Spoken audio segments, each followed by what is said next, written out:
지난 9월 첫째 주일 설교 시간에 저는 왜 믿음의 허리띠를 조여야 하는 것인지, 그리고 그 허리띠는 무엇이고 어떻게 조일 수 있는지에 대해서 함께 생각해 보자는 말씀을 전하였습니다.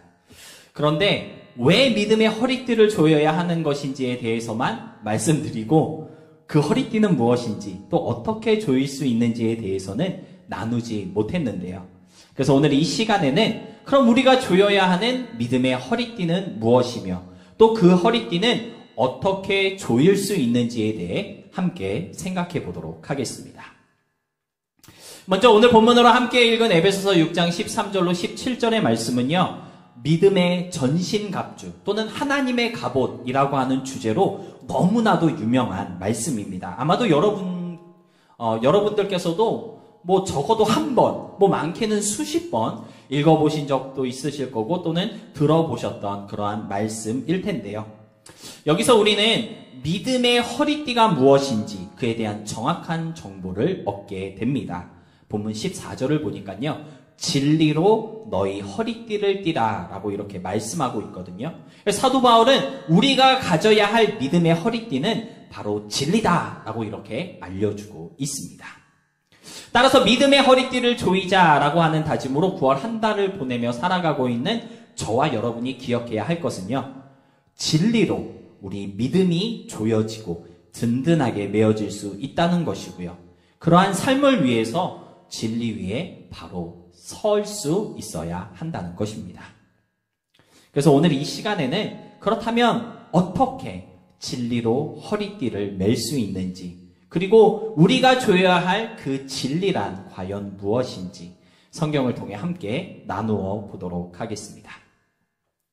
첫 번째로 우리가 메어야 할 믿음의 허리띠는 바로 진리인데요. 그렇다면 이 진리란 과연 무엇일까요? 진리가 무엇이냐라고 하는 질문은 어쩌면 너무 뻔한 답을 요구하는 그러한 질문일 수도 있습니다. 저와 여러분은 어렵지 않게 하나님의 말씀이 바로 진리입니다 라고 그렇게 대답할 수 있기 때문인데요. 그런데 여러분, 오늘 본문을 가만히 살펴보시면요, 진리는 하나님의 말씀이다 라고 하는 이 대답이 사실 조금은 어색한 대답이 될 수 있다는 것을 깨달을 수 있습니다. 왜냐하면요, 본문 17절에서 성령의 검, 곧 하나님의 말씀을 가지라 라고 언급하고 있기 때문입니다.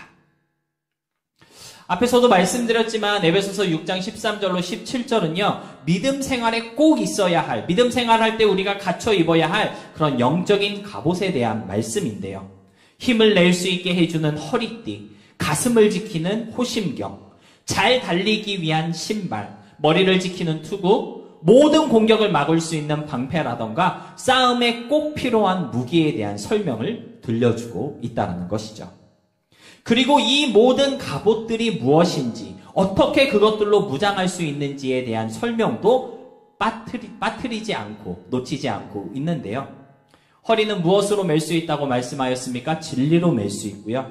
가슴을 지키는 호심경이라고 하는 것은 의로운 행동, 전투하는 복음을 준비함으로써 가질 수 있다고 말씀하고 있습니다. 오직 믿음으로 모든 공격을 막을 수 있기에 믿음이 방패다라고 덧붙이고 있고요. 구원에 대한 뚜렷한 지식과 확신이 우리의 머리를 지키는 투구가 되며 하나님의 말씀이 모든 공격을 무찌르는 무기가 된다라고 언급하고 있는데요.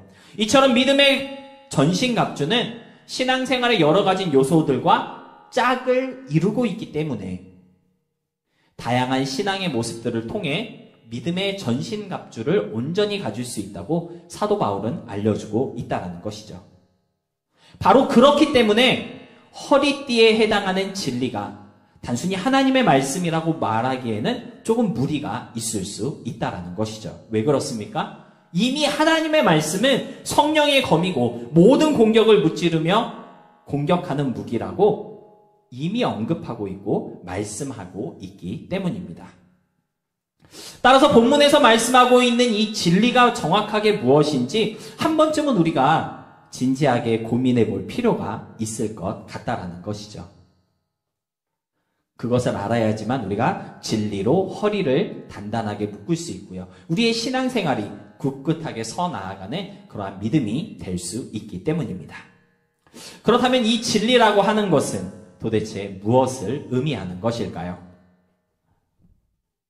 그 전에 먼저 본문 13절의 말씀을 함께 보았으면 좋겠는데요. 우리 13절 말씀 다 같이 함께 읽어보도록 하겠습니다.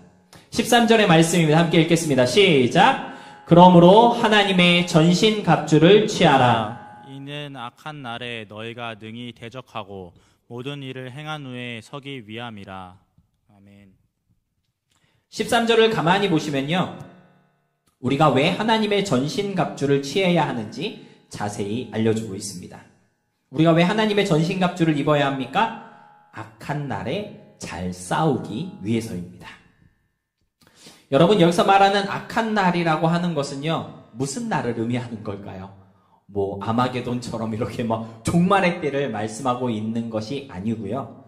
저와 여러분의 삶 가운데 우리를 유혹하고 믿음을 흔드는 그러한 시험의 날이라고 아마 이해할 수 있을 것 같습니다. 하나님을 믿는 사람으로서 내가 어떻게 살아야 하는지, 어떻게 행동해야 하는지, 어떤 모습을 보여줘야 하는지 도전해 오는 그러한 날이 있다라고 하는 것이죠. 어쩌면 여러분이 살아온 지난 한 주의 삶 가운데 이러한 악한 날이 있었을 수도 있습니다. 가정에서 또는 직장에서 남편에게 또는 아내에게, 부모님께 또는 자녀에게, 친구에게 또는 직장 동료에게 우리는 그리스도인으로서 믿는 사람다운 그러한 모습을 보여주어야 할 그러한 순간들이 있었을 것이다 라고 하는 것이죠. 혹시 별것도 아닌 문제로 남편에게 짜증내고 아내에게 화를 냈던 지난 한 주는 아니었습니까? 침착하고 차분하게 자녀들을 대할 수 있었음에도 불구하고 왠지 모르게 언성을 높이고 자녀들을 구박하지는 아니하셨나요? 충분히 양보할 수 있었던 일인데 나도 모르게 그만 고집을 부리고 자존심을 내세웠던 그러한 한 주는 아니었습니까? 그러한 모든 순간들, 그러한 모든 시간들이 사실은 전부 다 우리의 믿음을 테스트하는 그러한 악한 날이었고요. 유혹의 날들이었다라는 것이죠. 나도 모르게 찾아오는 그러한 시험의 순간들마다 믿음으로 당당하게 승리할 수 있도록 하나님의 전신갑주를 취해야 한다고 오늘 본문은 우리에게 알려주고 있는 것입니다.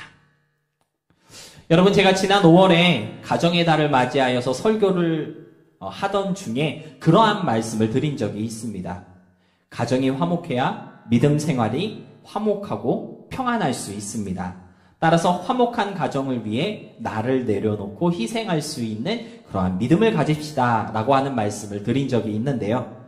여러분, 우리가 믿음 생활을 좀 열심히 하려고 하면 꼭 식구들이 또는 가족들이, 가까운 친구가 그렇게 우리를 흔들고 괴롭게 하며 믿음으로 서지 못하도록 도전해 오는 것을 우리가 종종 경험하게 됩니다. 그 모든 시험과 유혹들을 이겨내기 위해서, 그리고 잘 싸우기 위해서 하나님의 전신갑주를 취해야 하는 것이고요. 믿음으로 깨어 있어야 한다는 것이죠. 제가 한국에서 신앙생활할 때 제가 다니던 교회 목사님께서 그 새벽 예배 나오시는 그 여자 집사님들에게 그런 말씀 하시는 것을 들은 적이 있습니다. 목사님이 그 새벽 예배 나오신 집사님들을 보시면서 그런 말씀 하시더라고요. 새벽 예배 나오실 때 남편들 아침밥 꼭 챙겨주세요. 평소에 아침을 안 먹던 사람도 아내가 새벽 예배 나간다고 아침 일찍 일어나면 아침밥도 안 챙기면서 무슨 새벽부터 교회를 가느냐고 구박하게 됩니다. 새벽 나와 기도하는 그 순수한 믿음의 열정이 시험거리가 되지 않고 싸움거리가 되지 않도록, 악한 자의 공격거리가 되지 않도록 먼저 지혜롭게 행동하시기를 부탁드립니다. 그러한 말씀을 새벽 예배 나온 집사님들에게 하시더라고요. 여러분, 우리의 믿음을 흔들고 또 믿음 생활의 기쁨을 빼앗아가는 그런 악한 자의 공격과 시험은요, 정말 아무것도 아닌 것에서부터 시작되고요.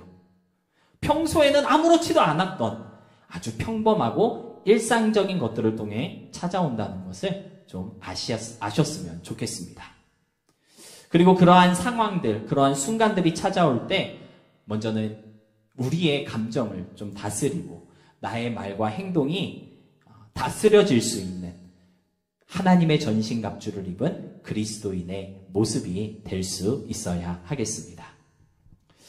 지난주에 우리가 야외 예배를 다녀왔잖아요. 정말 많은 분들이 수고해 주시고 헌신해 주셔서 참 즐겁고 그리고 재미있었던 야외 예배이었던 것 같습니다. 특히 우리 청년들이 제가 사역 시작한 지 20년이 넘었는데 20년 동안 야외 예배에 나가서 고기를 안 구워본 적은 이번이 처음이었습니다.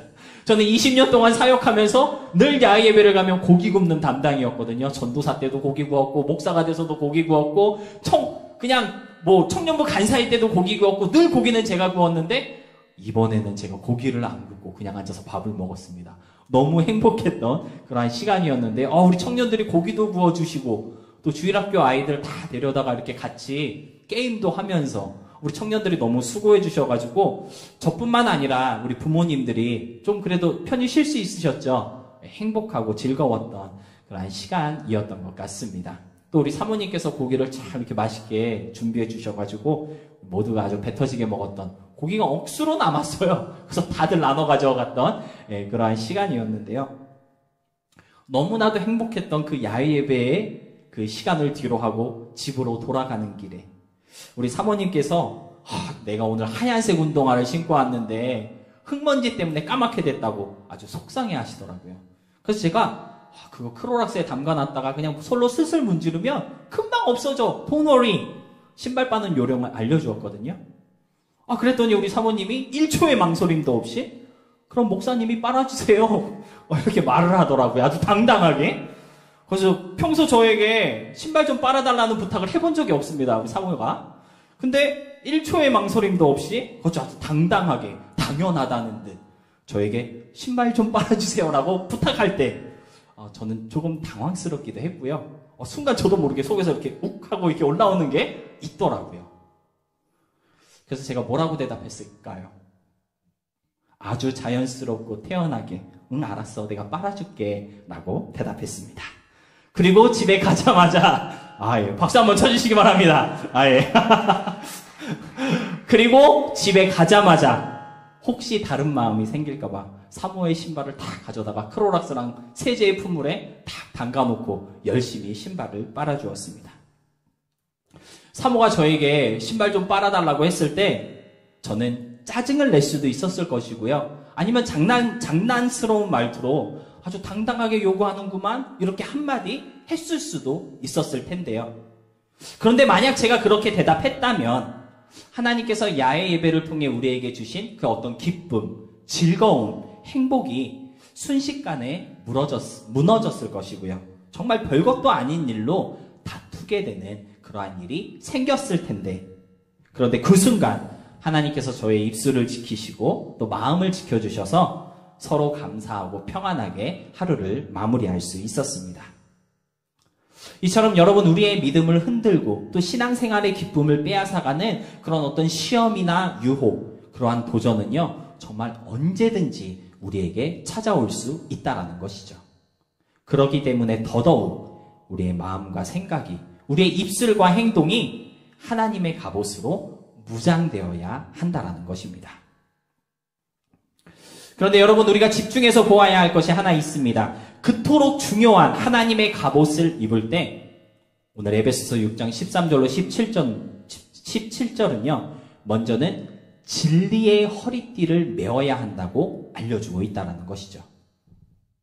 하나님의 전신갑주를 취하라고 권면할 때 제일 먼저 해야 할 일이 무엇입니까? 진리로 허리띠를 메어야 한다라고 그렇게 당부하고 있다는 것이죠. 다른 것들로 다 무장한다 할지라도 진리로 허리띠를 매지 않는다면 아무 소용 없기 때문에 먼저 진리의 허리띠를 메어야 한다라고 사도 바울은 알려주고 있는 것 같습니다. 따라서 진리로 허리띠를 매는 일은요, 우리가 생각하는 것보다 더 중요하고 꼭 필요한 행동이며 우리 믿음 생활의 승패를 가르는 중요한 요소가 된다는 것을 기억할 수 있으시기 바랍니다. 그렇다면 과연 이 진리란 무엇일까요? 우리가 허리에 둘러야 할 이 진리가 도대체 무엇일까요? 먼저 요한복음 18장 37절로 38절 말씀 함께 보도록 하겠습니다. 요한복음 18장 37절로 38절의 말씀입니다. 빌라도가 이르되 그러면 내가 왕이 아니냐? 예수께서 대답하시되 내 말과 같이 내가 왕이니라. 내가 이를 위하여 태어났으며 이를 위하여 세상에 왔나니 곧 진리에 대하여 증언하려 함이로라. 무릇 진리에 속한 자는 내 음성을 듣느니라 하신대. 빌라도가 이르되 진리가 무엇이냐 하더라.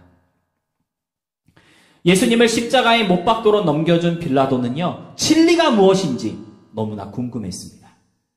그런데 여러분, 예수님께서는요, 빌라도에게 진리가 무엇인지 알려주지 않으셨습니다.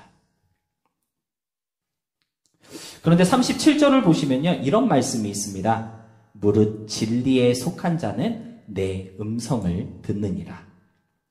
진리가 무엇인지 알 수는 없지만 진리에 속한 자는 예수님의 음성을 듣습니다. 이 말은요, 우리가 예수님의 말씀을 듣게 되면, 우리가 예수님의 말씀을 들으면 진리에 속하게 되고요, 진리가 무엇인지 알게 된다라고 하는 것인데요. 그런 의미에서 예수님께서는 요한복음 14장 6절에서 내가 곧 길이요 진리요 생명이다 라고 증거하셨던 것입니다. 따라서 우리가 진리가 무엇인지, 진리에 대해서 알기 위해서는요, 오직 예수님의 음성을 들어야 합니다. 예수님의 말씀을 통해서만 진리가 무엇인지 알 수 있고요, 예수님의 말씀을 들을 때 빌라도도 알 수 없었던 진리에 대해 알게 될 것입니다. 그렇다면 사랑하는 여러분, 진리란 과연 무엇일까요?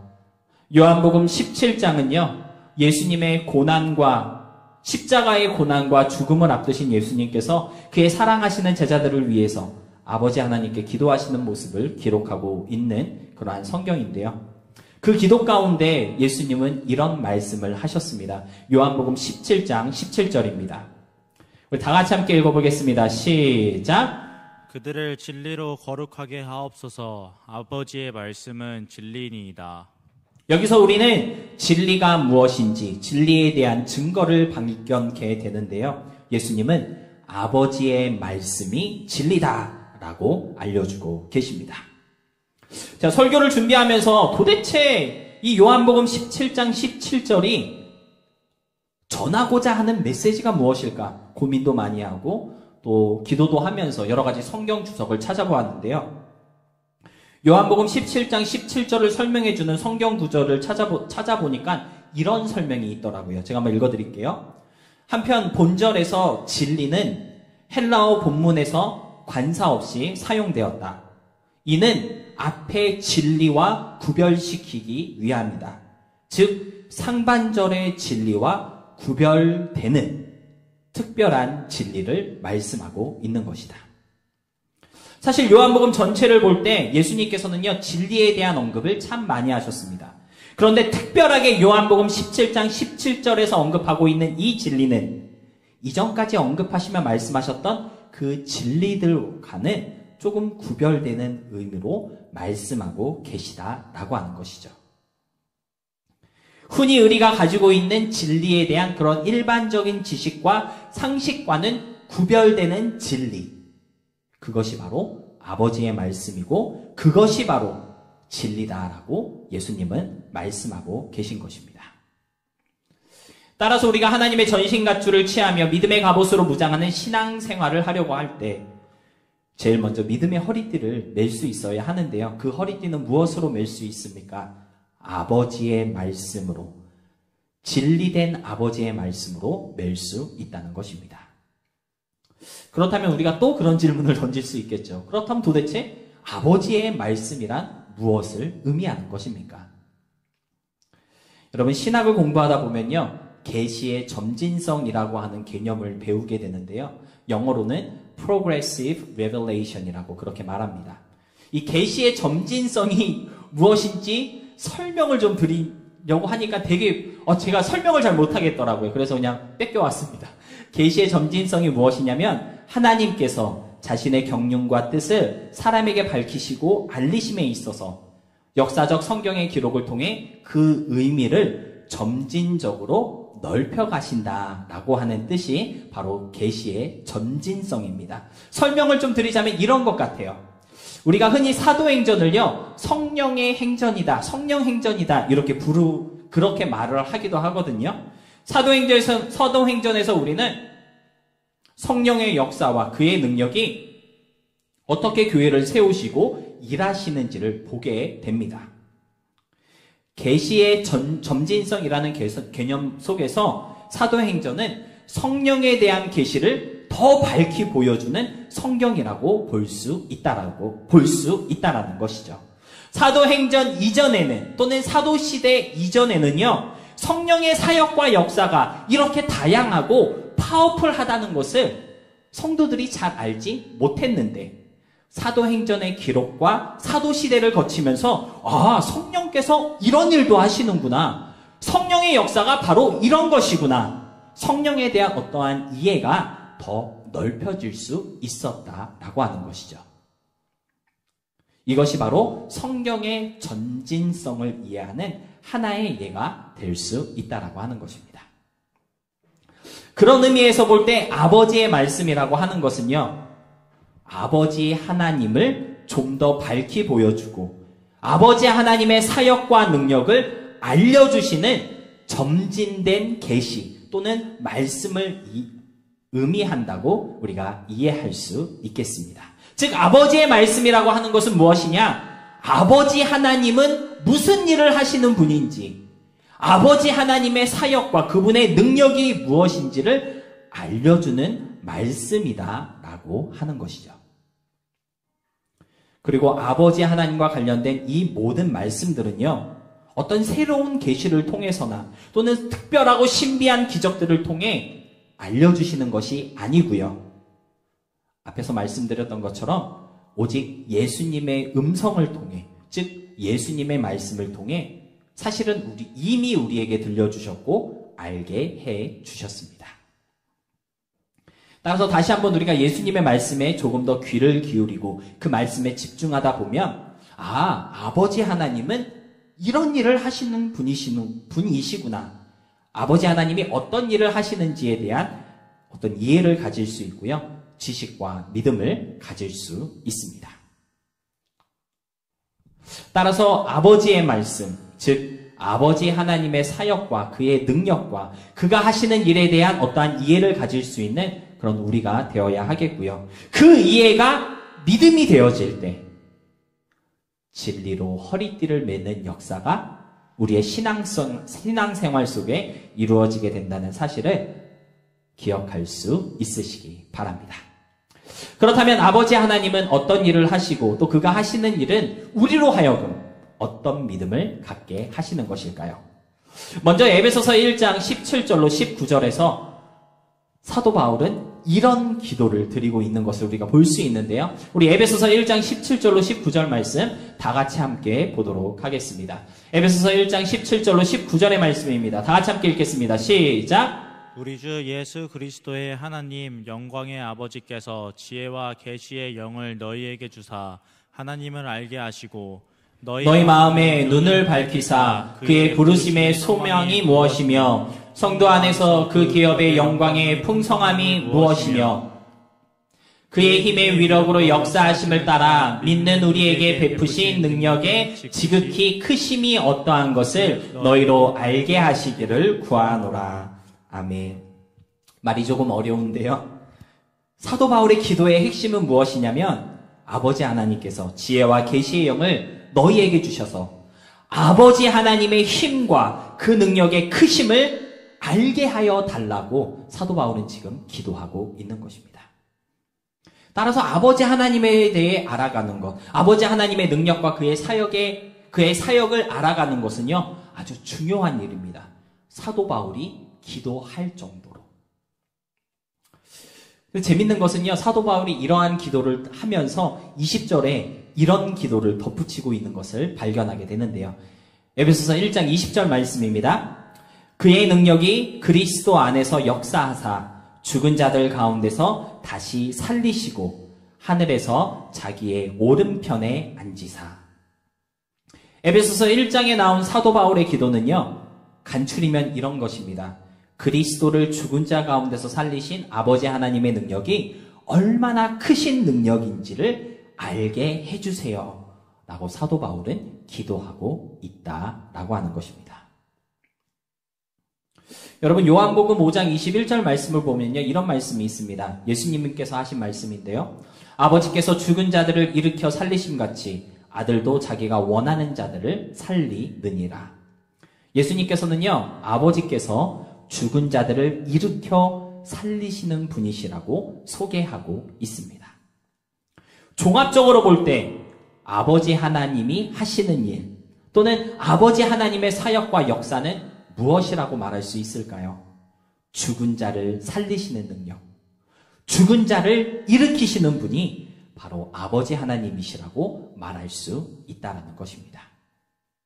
우리가 아버지 하나님을 믿는다고 말을 하며 고백할 때 우리는 그분께서 죽은 자를 다시 살게 하시고 죽게 될 상황에서 우리를 살게 하시는 그러한 능력의 하나님이십니다 라고 하는 믿음을 고백하는 것이다 라고 하는 것이죠. 여러분, 흥미로운 사실은요, 예수님께서도 바로 이러한 믿음이 있으셨기 때문에 십자가를 맞이하셨고 의로운 죽음에 순종할 수 있었다라는 것입니다. 십자가의 고난과 죽음을 앞두고 겟세마네 동산에서 땀방울이 핏방울이 되도록 기도하셨던 예수님의 모습을 여러분은 기억하실 텐데요. 이때 예수님께서 이런 기도를 하셨다고 에베소서 5장 7절은 기록하고 있습니다. 에베소서 5장 7절의 말씀입니다.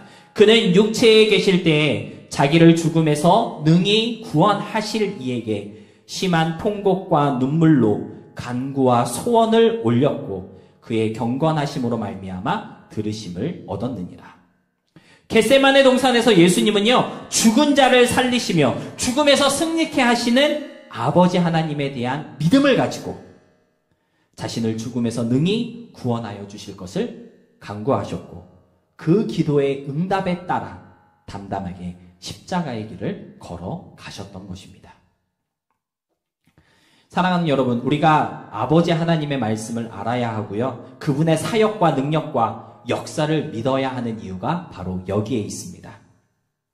죽은 자를 살게 하시고 죽음도 이기게 하시는 아버지 하나님의 인도하심을 우리가 믿을 수 있다면 죽음도 두렵지 않을 것이고요, 십자가도 이길 수 있으며 그 어떤 상황 속에서도 믿음의 승리를 쟁취할 수 있기 때문입니다. 우리가 구약 성경을 보면요, 이런 아버지 하나님의 능력과 역사를 의지함으로써 너무나도 멋진 믿음을 보여주었던 그런 믿음의 조상들을 발견할 수 있는데요. 먼저는 아브라함이 그러한 믿음을 가졌다고 우리는 생각해 볼 수 있을 것 같습니다. 하나님께서는요, 아브라함에게 하나밖에 없는 아들 이삭을 번제로 바치라고 요구하셨습니다. 여러분, 번제는요, 어떤 제사냐면 각을 다 띄는 거예요. 좀 잔인하게 들리실 줄 모르지만 머리도 자르고 팔도 자르고 다리도 자르고 배를 갈라서 신장을 다 도려내는 그러한 제사가 번제거든요. 하나님께서 아브라함에게 하나밖에 없는 독생자 이삭을 번제로 바치라라고 정말 터무니없는 말도 안 되는 그러한 요구를 하셨는데요. 그런데 이때 아브라함은 이 터무니없는 요구에 일체의 망설임도 없이 아들 이삭을 번제로 바치기 위해 칼을 들었습니다. 여러분, 아브라함이 이렇게 망설임 없이 이삭을 번제로 드리기 위해 칼을 집어들 수 있었던 이유에 대해서 히브리서 기자는요, 이렇게 기록하고 있습니다. 히브리서 11장 19절 말씀입니다. 그가 하나님이 능히 이삭을 죽은 자 가운데서 다시 살리실 줄로 생각한지라. 비유컨대 그를 죽은 자 가운데서 도로 받은 것이니라. 아브라함은요, 아버지 하나님께서 이삭을 죽은 자 가운데서 다시 살리신다는 것을 믿었던 것이고요, 그 믿음이 있었기 때문에 이 말도 안 되는 믿음의 시험을 아주 거뜬하게 통과할 수 있었다라는 것이죠. 다니엘의 세 친구에 대한 이야기는 너무나도 유명한 이야기입니다. 우상을 숭배하라는 왕의 명령에 복종하지 않음으로써 활활 타오르는 불 속에 떨어질 위기에 처해 있을 때 다니엘의 세 친구들은요, 이러한 고백으로 그 시험에서 승리할 수 있었는데요. 다니엘 3장 16절로 18절의 말씀입니다. 제가 한번 읽어볼게요. 사드락과 메삭과 아벳느고가 왕에게 대답하여 이르되 느부갓네살이여, 우리가 이 일에 대하여 왕에게 대답할 필요가 없나이다. 왕이여, 우리가 섬기는 하나님이 계시다면 우리를 맹렬히 타는 풀무불 가운데서 능히 건져내시겠고 왕의 손에서도 건져내시리이다. 그렇게 하지 아니하실지라도 왕이여, 우리가 왕의 신들을 섬기지도 아니하고 왕이 세우신 금 신상에게 절하지도 아니할 줄을 아옵소서.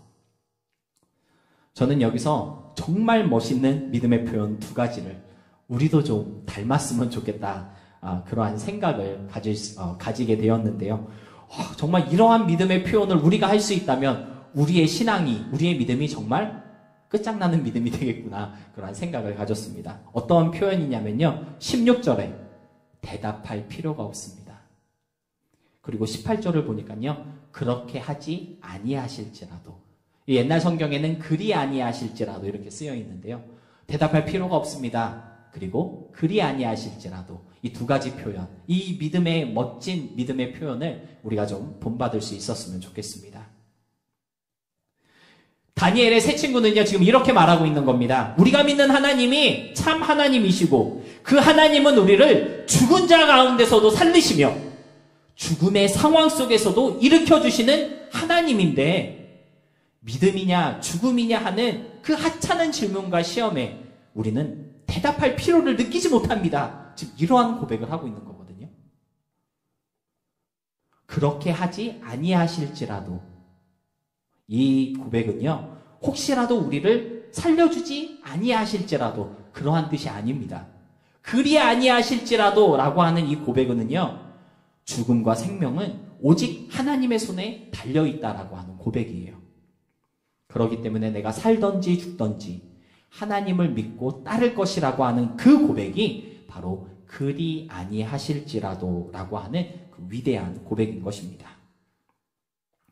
죽은 자를 살리시고 죽음에서 일으켜 세우시는 아버지 하나님의 능력과 사역을 믿고 의지했던 믿음의 조상들은요, 이처럼 멋진 믿음의 발자취를 남길 수 있었던 것이고요, 우리에게 큰 감동과 도전이 되고 있는 것입니다.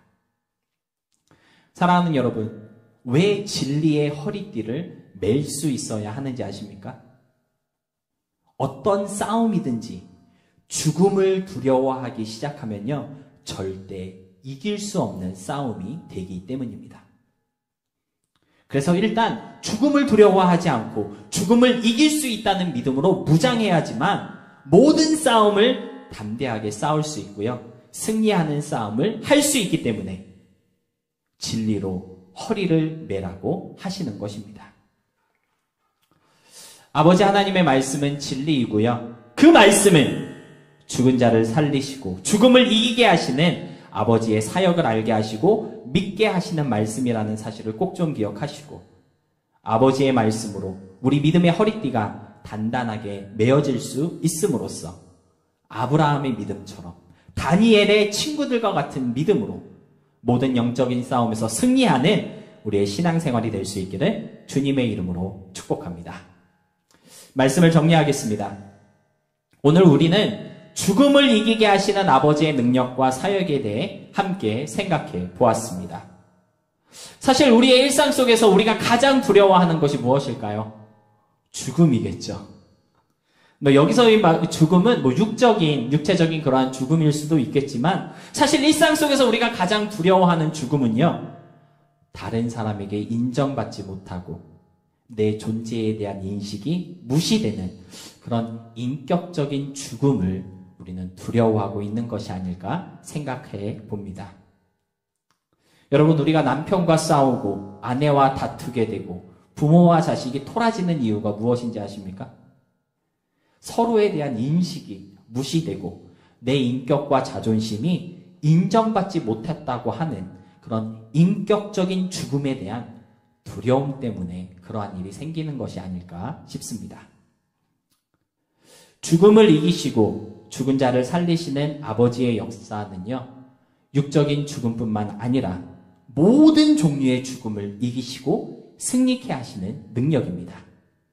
비록 우리가 다른 사람과의 관계 속에서 인격적인 그러한 죽음을 경험했을 때에도 그 죽음을 승리하고 회복케 하시는 하나님에 대한 믿음이 있다면 그 상황도 믿음으로 기뻐하며 승리할 수 있지 않을까요? 비록 저 사람은 내 인격을 무시하고 내 자존심을 짓밟으려고 하지만 죽음을 이기게 하시는 하나님 안에서 내 인격은 절대 무시될 수 없고 내 자존심은 하나님이 지켜주실 거라는 그러한 믿음이 있다면 대답할 필요가 없습니다 라고 하는 담담한 자세로 모든 상황을 웃어넘길 수 있는 그러한 믿음의 여유를 가질 수 있게 되지 않을까 싶습니다. 축복하고 싶은 것은요, 아버지의 능력과 역사를 믿고 고백하는 그런 우리가 되었으면 좋겠고요. 세상에서는 너희가 환난을 당하나 담대하라. 내가 세상을 이겼다. 선포하신 그 예수님의 말씀을 좀 기억하시면서 일상 속에서 마주하게 되는 모든 시험과 고난과 영적인 도전을 담대한 믿음으로 이겨낼 수 있는 그런 더 나누는 교회 성도님들이 될 수 있으시기를 간절히 소망하며 축복합니다.